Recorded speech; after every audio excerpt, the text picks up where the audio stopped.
Endorphins are neuropeptides from the hypothalamus and pituitary gland. They cross the blood-brain barrier and head into the opioid receptors to block pain and create feelings of euphoria. And if anything I said resonates inside your head, then tune on in to the Endorphin Report. Welcome to the Endorphin Report. This is a lost episode, or from the lost season. And Hot Frosty is the movie, starring Dustin, Milligan, and Lacey, Chabert. I'm Daniel. I'm Cynthia. Yeah, and you just saw this movie, Cynthia. I did. And what inspired you to watch it?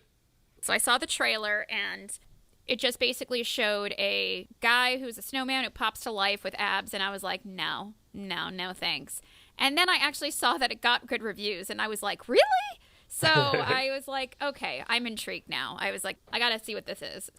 Okay. You weren't intrigued by the abs.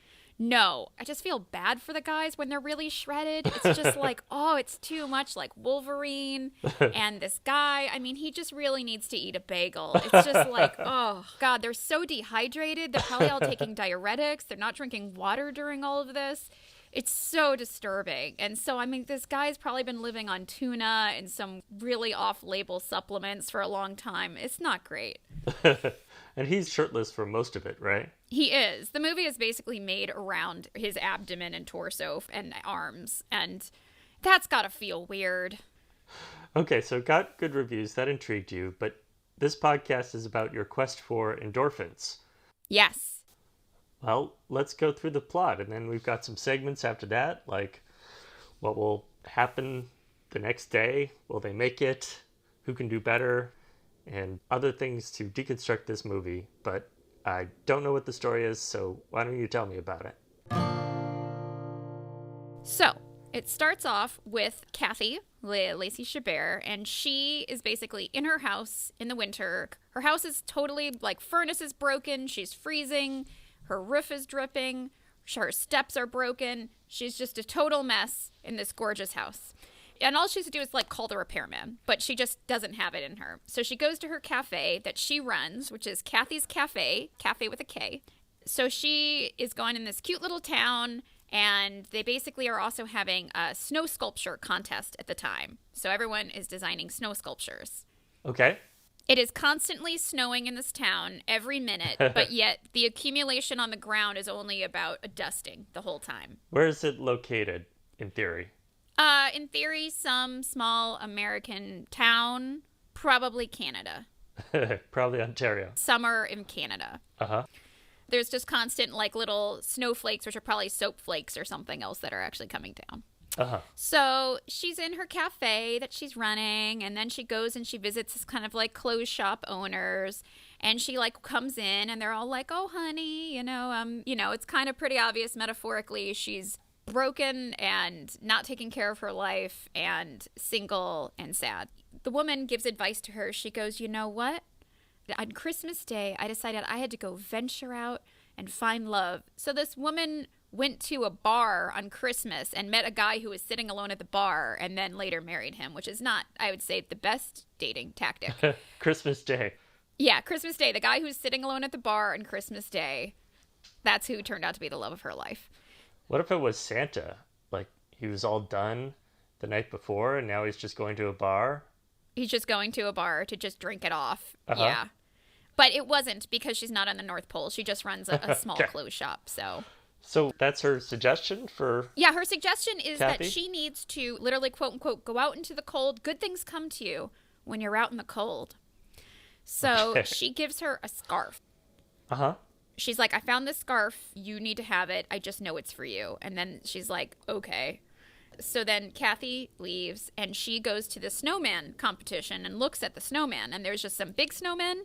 And then there's this one who's basically like a shredded, sculpted, naked man snowman. Okay. Who made that one? Oh, I don't know. But yeah, evidently the town is fine with a snow penis. It's not a problem. He has a penis?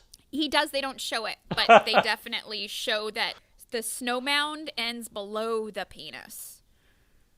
Holy moly. It's a little weird to have a naked sculpted hot man. I mean, they did nipples, too. I mean, they really went in on the nipples and everything. He's got areola. Yeah. I've been in Catholic churches in Italy, and they definitely went for sculpted abs and nipples and stuff, so I guess it's possible. It's not Jesus, is it? No, it's not Jesus. That would be thematically appropriate, kind of. I mean, it's his birthday. Well, this guy's naked. She puts the scarf on, and then she's like, "You'd keep the scarf," which that's kind of mean. Like, literally, the woman that gifted it to her is going to see outside that she gave away the scarf. That's a good point. Yeah. So then she gifts it to him, and then the little snowman gets a little twinkle in his eye. And she walks away, and then magic happens. There's swirling of snow, and he appears totally naked, but with that scarf strategically covering his privates. And as we said, he is incredibly shredded with an 18-pack. He's got veiny arms. This guy has been on diuretics for days. And he's just kind of like, oh my God, I'm alive. This is amazing. I mean, he's literally a being come to life. Very, very excited. But he does remember that she put the scarf on. That's his consciousness. That's where it starts. Does he remember being sculpted?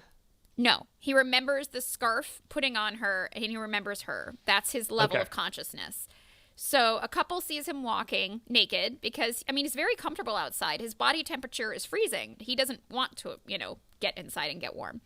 A couple sees him walking, and they're like, oh my God, a naked man. And the woman's like, woo. He then accidentally falls through a glass window of that clothes shop, and then he takes clothes to cover himself up because he realizes you're not supposed to be naked. So he's wearing an auto repair jumpsuit with the name Jack on it. So he sort of accidentally, on purpose, steals some clothing. Yes. I mean, he doesn't understand that you can't even be naked, so I don't think he understands commerce and bartering system yet either. But he's not exactly a baby either. He's not exactly. He can walk. He evidently can read and write as well. Okay. And his English is very fluent. Does he know what country he's in, or? No, he's just like, wee! I'm here. And so she, the next day, finds him talking to the snowman. And he's just like, look at me, you guys. Like, ah. And she's like, oh, okay. And I guess she doesn't have a lot of self-preservation. She's like, I'm going to talk to the delusional guy, and I'm going to bring him inside and maybe bring him into my house. The super muscular naked man who's having a psychotic break. He's wearing a jumpsuit in winter outside with short sleeves. You got to show the arms. Keep those arms out. Ironically, he's the only one who's comfortable in July in Ontario. 100%. This guy is the only comfortable person on set right now, except for the fact that he is starving, thirsty, and constantly having to do push-ups throughout the whole set. Otherwise, yes, temperature-wise, he's okay. But he's still got to be funny and charming. He does. So she literally is like, why don't you come into the diner? We'll get you some food. And he's like, I've never had food before. Can I do that? And then she's like, oh, boy. And he likes jam. She then brings him to the doctor in town, and the doctor gives him a thermometer, and she's like, he's below freezing. And he's sweating indoors because he's too hot. He gets overheated indoors. You're a nurse practitioner. That's not a good range of temperature to be in, right? Actually, the thermometer would not read that low. It would just say too low. It won't go below a certain amount. Unless it's like a kitchen thermometer. A human thermometer won't go beyond like a livable temperature. It doesn't go down to freezing. Does not go down to freezing. It's not like, we got to make sure it goes low to capture all the people who are freezing, who we're checking the temperature of. Who are made of snow. Yes. It's not meant for the snowman to human transition. I mean, this just shows you how medicine should be calibrated for a wider range of people. More inclusive. Yes, more inclusive. exactly. Well, Kathy says, look at the picture of the snowman, and now he's here, and he's cold. What does this mean? And then the doctor's like, well, I guess he's a snowman, I guess. She's like, what? No, he's probably just delusional, And then she's like, well, it's Christmas. Wouldn't it be kind of cool if he's just a snowman? I guess he's probably just a snowman. Very chill people. That's a doctor as a woman of science, Yes, a woman of science. She's like, it's just the easiest explanation. She's like, in my professional opinion, it's Christmas magic, roll with it. No further questions. Have a good time. She's like, let's just bring him home. And then he's like, I want to go with Kathy. I want to go with you. He's kind of like the dog in Up. He literally is like the dog in Up. He's literally like, I just met you and I love you. And then she's like, you don't love me. He's like, nope, I love you. And he's like, I've known you my whole life right now. I love you. So what is this fantasy of a man who's like a blank slate, who doesn't have any baggage? I think it's just the earnestness. He's just so earnest and joyful. So I think that is the appeal. He is a sack of abs with earnestness and joy. I think that's the appeal. It's kind of the equivalent of a manic pixie dream girl. Yes, he is. Because everything he's like, this is amazing. So basically she brings him home and heat is broken. So he's very comfortable in her house. So he's just like, no problem. Because otherwise when he's indoors, he starts sweating. In the meantime, there's the sheriff, Craig Robinson, who people might recognize from Office, Hot Tub Time Machine. Oh, he's great. Yeah, they're making it very obvious. He's playing a very silly cop. They're just trying to make it silly because, not getting too serious. But he basically arrests people for opening up candy wrappers too loud in a theater. And he, sings at a keyboard in the police office being, singing about how he's going to arrest people in the town. Uh-huh. And his sidekick is Drew Lotruglio, who is from Brooklyn Nine-Nine, who's just got a mustache, and he's like, too. Whatever, sir, So he is investigating the window break and the streaking, and he's like, I will find this man. I will take this guy down. Kathy, and she calls him Jack now because he had the name tag Jack. So Kathy and Jack are at home, and just like in the Night Before Christmas rom-com of Netflix, he learns everything through TV. Either it's time travel or men who just come into existence. In these rom-coms on Netflix, TV trains them into everything. So he watches TV, he learns how to fix things, he learns how to cook things, he can make her eggnog. Why would it be YouTube explainer videos or something at this point? Well, it's just a TV. He doesn't know how to use YouTube yet. Right. That's a level up. He hasn't gone to that yet. Good thing it's not set on Fox News or something. Oh my God, right? So she basically is leaving him at home during the day, and she's like, please don't rob me blind. Thanks. Walks away. He learns he's fixing up the house. He goes into the basement. He finds her Christmas decorations, which, this is a shocker in these films. Usually there is a warehouse full of Christmas decorations that they fill the house with. Uh-huh. She has a small basement cubby area of them, and he decorates her living room in an attainable amount of Christmas decorations, which is the most surprising thing I've seen in any of these Christmas rom-coms. And it's not because she hates Christmas. No, she's just it was in the basement and she didn't pull it out. He also sees that her husband was a repairman and he died of cancer, and so that's why she's very sad and doesn't repair anything. Why nothing is repaired, yeah. She and him, they have a little moment where they both reach for the pizza cutter because he makes her pizza. And then they just go, woo! They just look at each other quick and they go, ooh. He can't eat hot things. He puts a pizza in the fridge for himself and then he eats cold pizza. On TV, he's like, oh, they're watching something on Hawaii. He's like, I want to go to Hawaii. So they just have a nice time. But she's like, please don't get arrested. Please avoid the cops. Is he the mentality of a 10-year-old at this point? Yeah, definitely. He's, less. And that's the ideal man. He's a 7-year-old who can figure out roof repair very quickly. Uh-huh. Yeah. She literally brings him clothes, and he goes, okay. And he starts ripping his clothes off. She goes, no, you don't change in front of people. And he goes, oh, okay. She needs to give him, so society norms 101 all the time. Uh-huh. Do you think she has to tell him not to get an erection in public?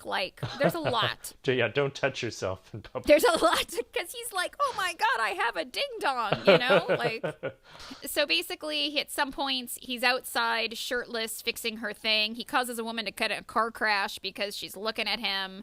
He's basically ogled by a group of older women who he goes to the house of. He gets a job in maintenance. So he's just wearing shorts. He's wearing pants. He's shirtless. And they basically do many, many gratuitous shots of his abs. He's just, abs all over. And everybody is just ogling him. And he has no idea, because he has no idea what abs and why people care about his physique. So it's like that song, you don't know you're beautiful. He doesn't. He just knows that he really likes doing things, and he's excited to eat, and he's excited to, wander out, and he wants to help people. He really wants to help people. Okay. He's like, you work at a diner, Kathy. You help feed people. I want to help people. So he learns maintenance, And he does that, which is actually what her late husband did, too. So he's becoming a repairman, too. Okay. It's kind of like a porno where, like, the guy is shirtless and repairing, and then somebody walks in and they're just like, I need help. And he's like, oh, I can help you, except there's no sex. He does push against a car sexually, which they understand is a sexual joke. He's just, like, trying to push the car out. He has no idea that the woman is sexually into him. He's just like, oh, I'll keep pushing and pushing the car behind you. Is that okay? And she's like, yes, it is. So she's kind of exploiting him a little bit. She is. He has no clue about sexuality, but everybody around him is like, woof.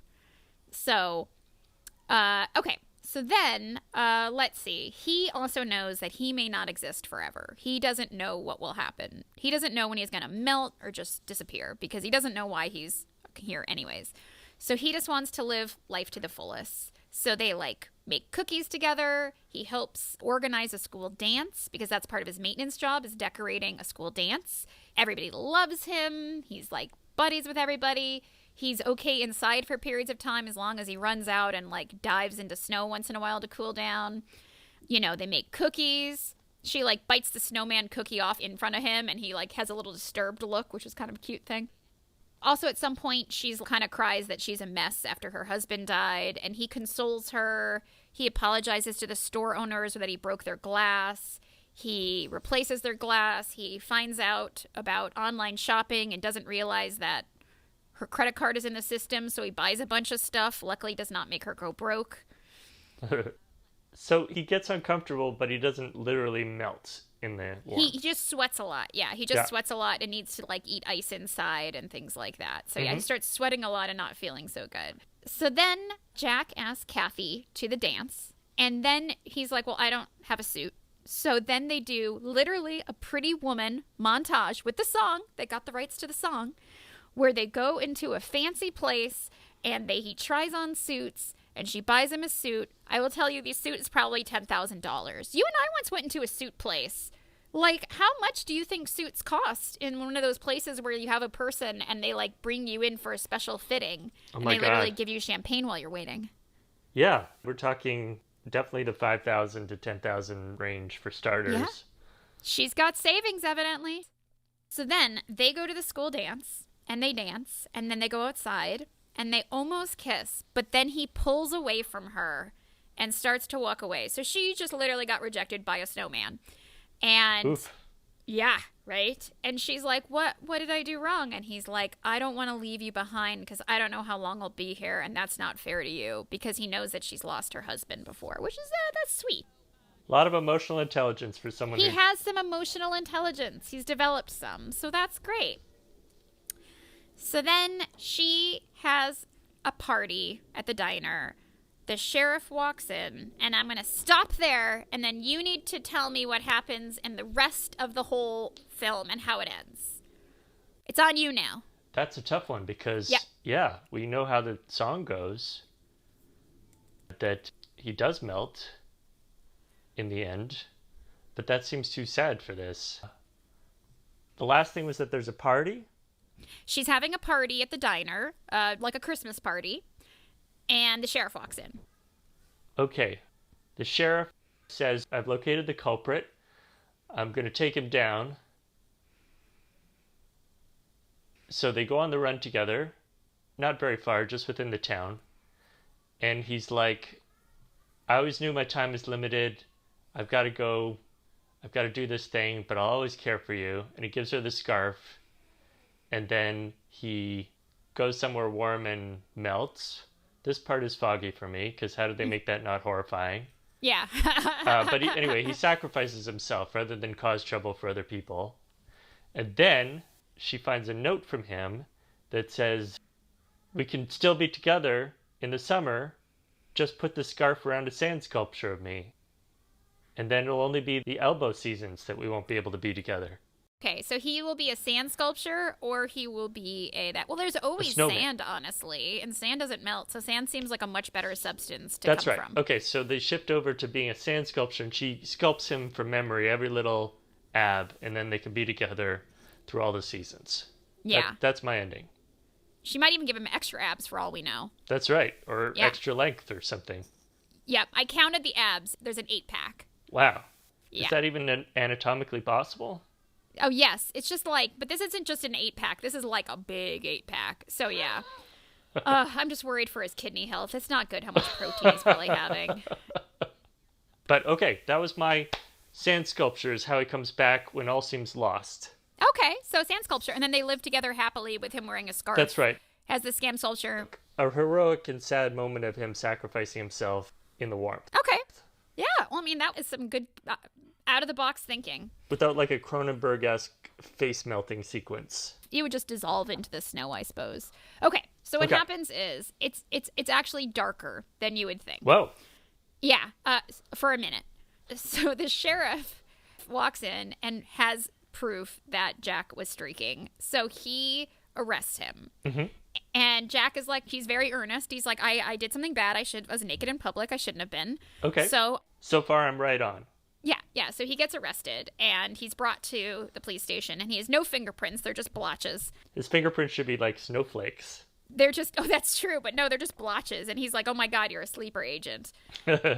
So he puts him in the jail and he's sweating profusely. So it's very obvious he has a health condition in which he overheats. So this is the darker part that they just try to light over, that he's literally like dying in the prison.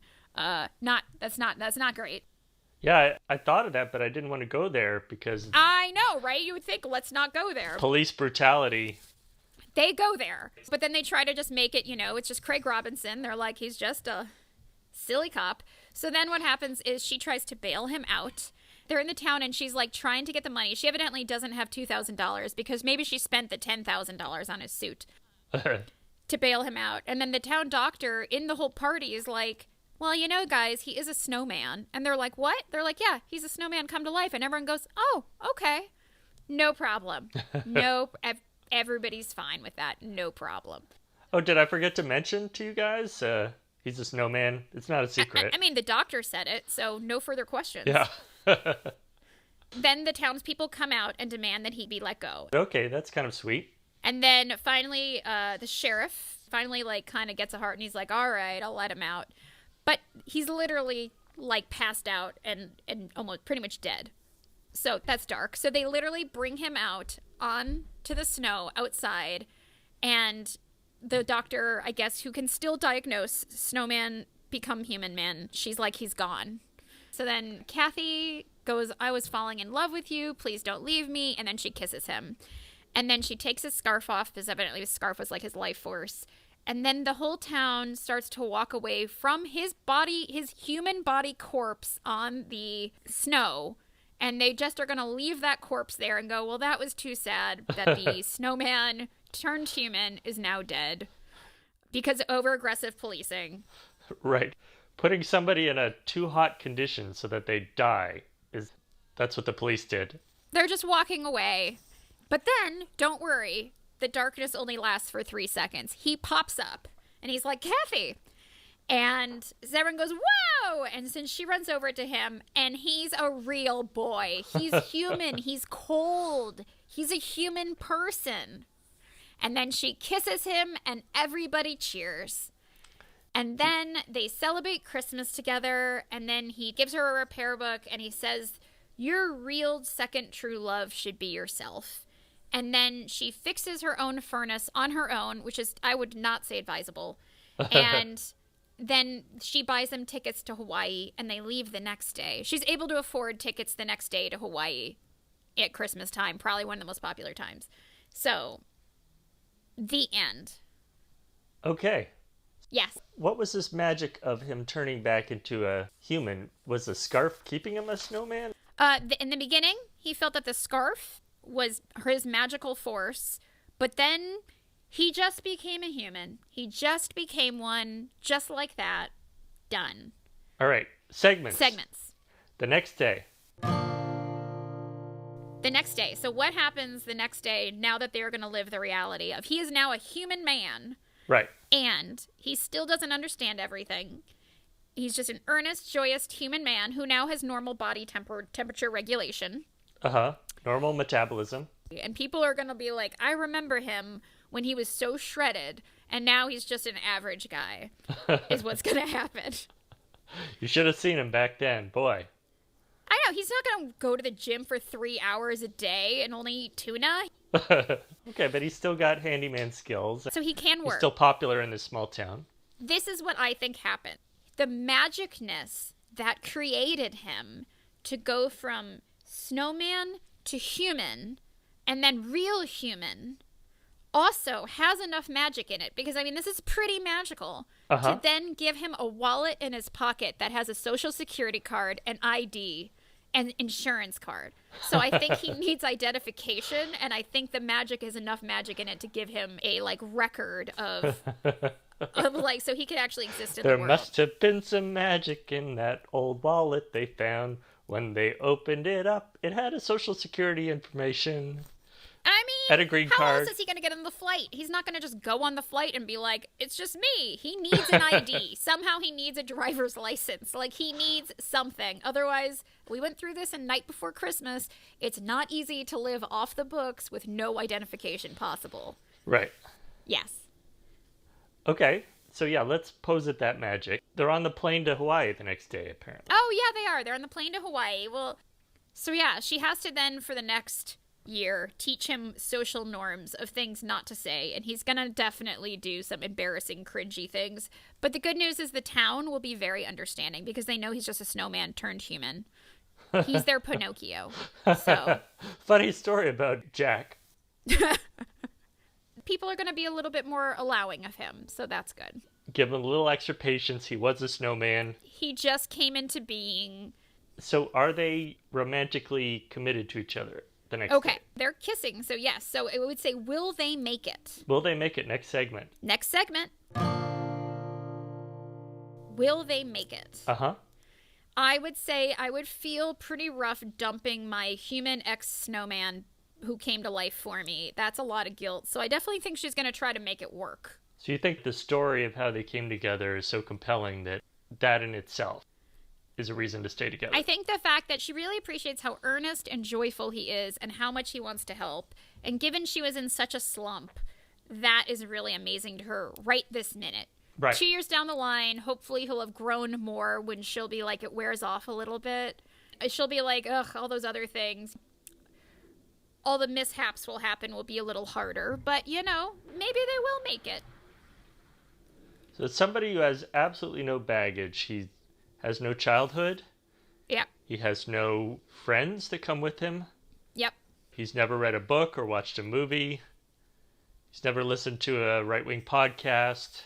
Oh, he's very influenceable. It's very easy to influence him. So she does have to be careful that he does not go a wrong way on the internet, because he just discovered the internet. There's weird shit on there. So she is going to need to, like, put on child restriction on the internet for him, like child controls. So that's not that sexy, right?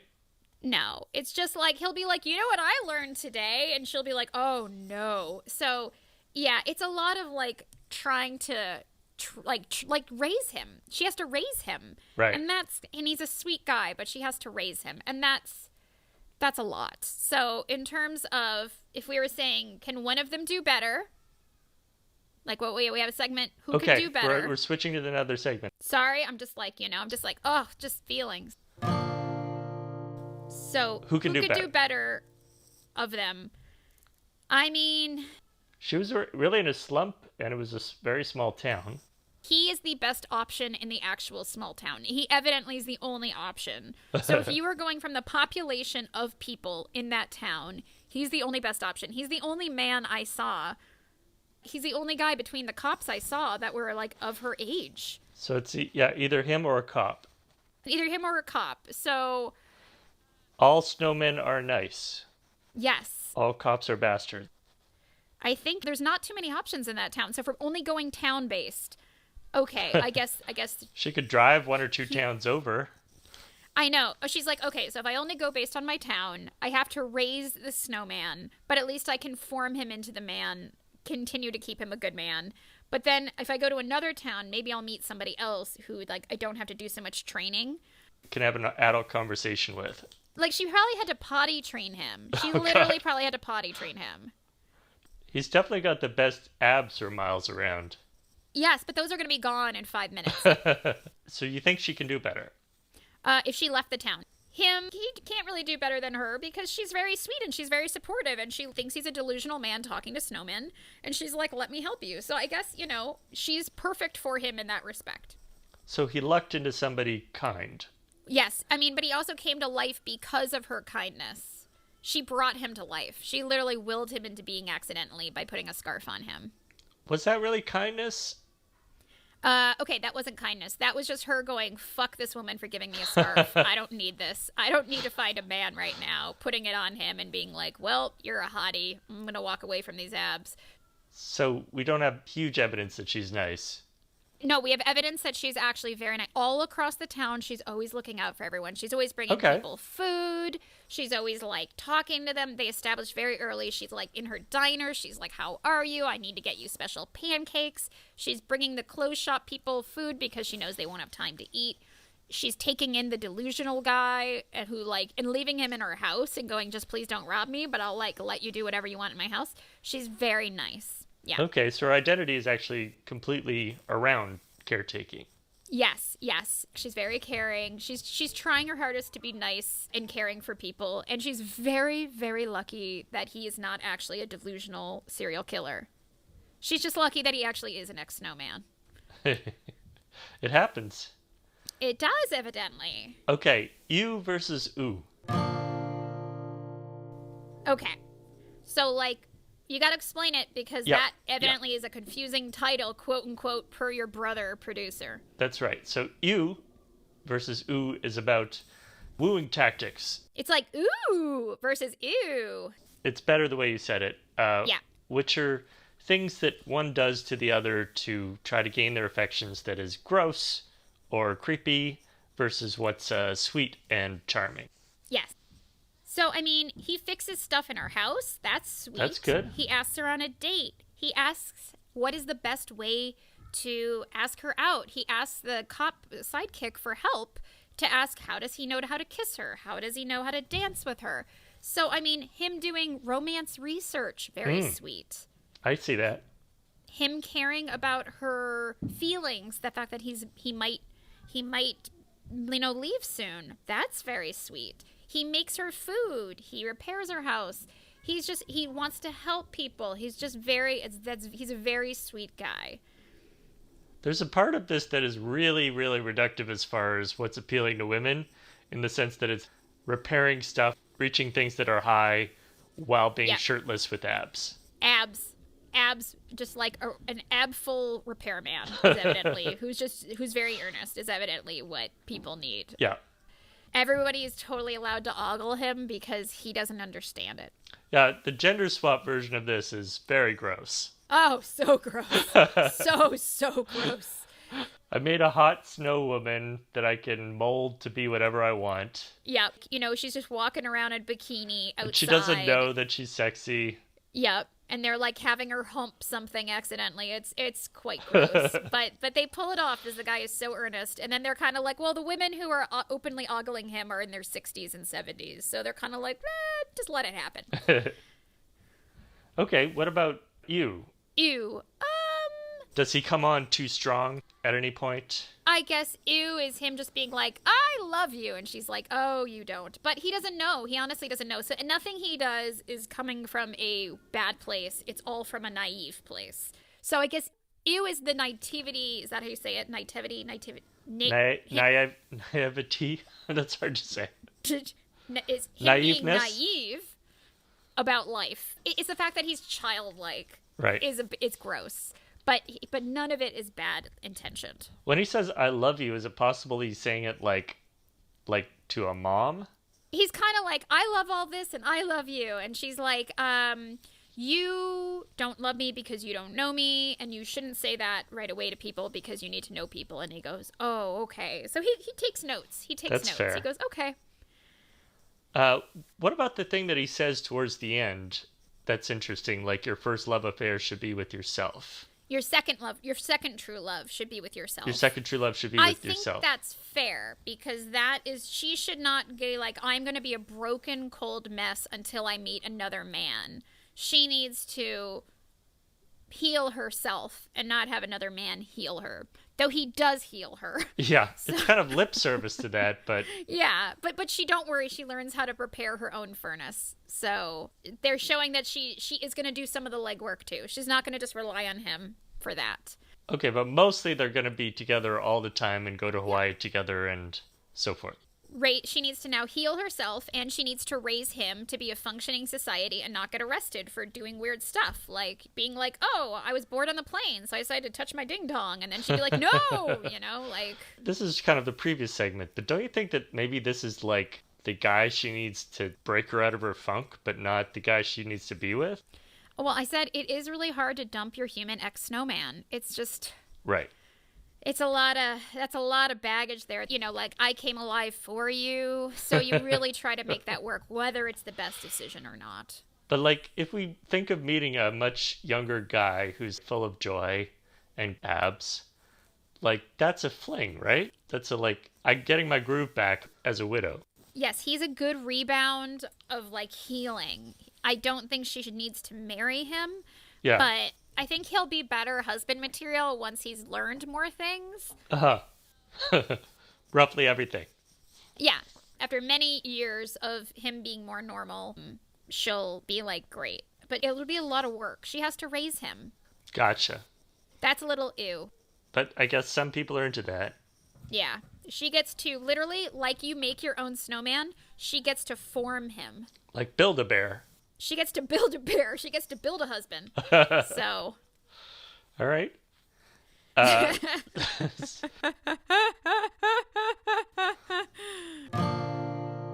So next segment is called The Story of Us, and that's imagining yourself if you were in the story and you had the opportunity to date either one of the protagonists or both of them.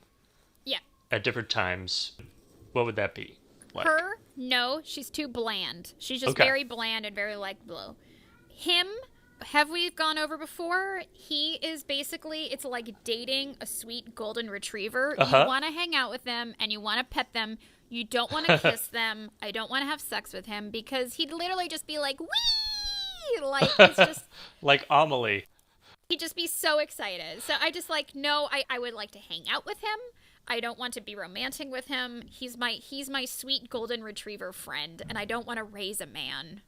You'd like to have him in your friend circle. Yes. And maybe occasionally get to touch his chest. Yes. So the Endorphin Report. Everybody's been waiting for this. Endorphin Report. Endorphin Report. Endorphin Report. We didn't explain endorphins at the beginning like we usually do. The sprinkles. Sprinkles. So you, regardless of quality, you like rom-coms for the endorphins that they give you, for the moments that really spark in terms of romance, in terms of a thrill. I would say the happy sprinkles that come down on my head from the films, which can be from sweet moments, not always exclusively like sexual tension. It's not a sexual thing. It is just a sweetness of sprinkles coming into my head and lighting up some little happiness in my receptors in my brain. So I call them endorphin sprinkles. Okay. Yeah. So yeah, what did this one have? So, some moments that they tried to do endorphin sprinkles. Attempted endorphins. They attempted it with like them touching something and they're like, ooh, they look at each other. It's like, whatever.